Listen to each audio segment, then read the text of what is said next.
السلام عليكم.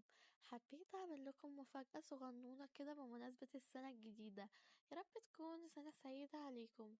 النهاردة هنعمل القرص الطرية الفلاحي بهشة وقطنية وبطعم وريحة زمان. يلا ندخل في الوصفة على طول عشان ما اطولش عليكم.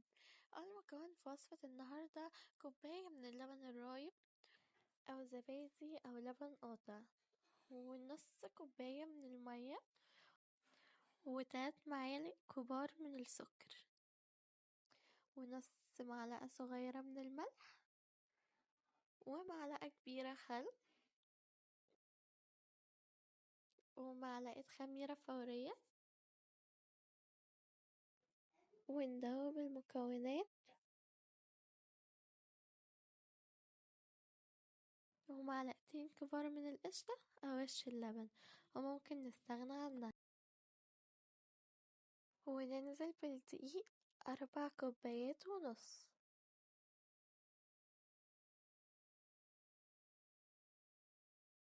نضيف كوب إلا ربع سمنة على زيت أو سمنة بس.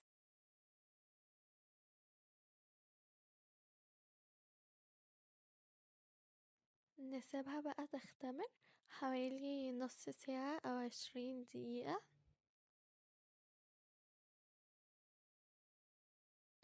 وبعد ما العجينة اختمرت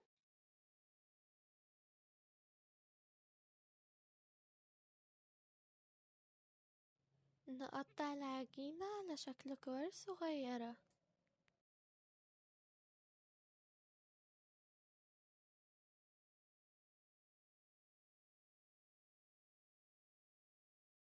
حبيت ان اعمل القرص نص بالعجوة ونص سادة، ده طبعا حسب الرغبة، على حسب ما انت عايزة.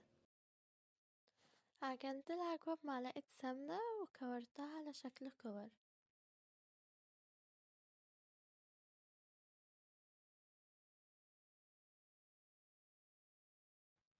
الحشو هنحشي نص كمية العجين بالعجوة، والنص التاني هيبقى سادة زي ما قلتلكم.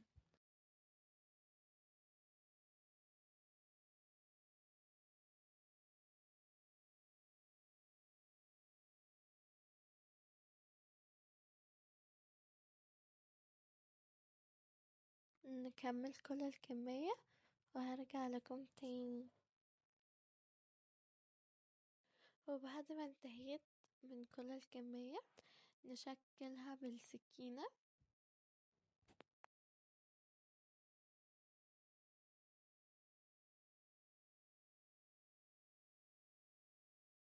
القرص السادة نفردها في الصينية زي ما انتم شايفين.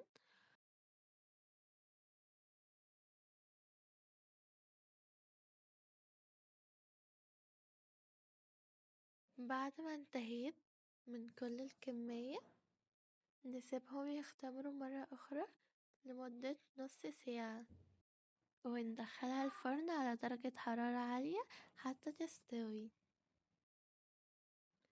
بعد ما خرجت من الفرن بجد كان طعمها حلو قوي وريحتها كمان حلوة قوي، بجد حلوة قوي وتستحق التجربة. جربوها وقولولي رأيكم في الكومنتات.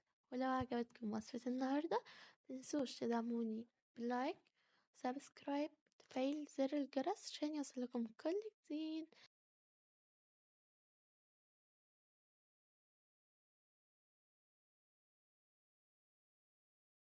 في أمان الله وحفظه. مع السلامة.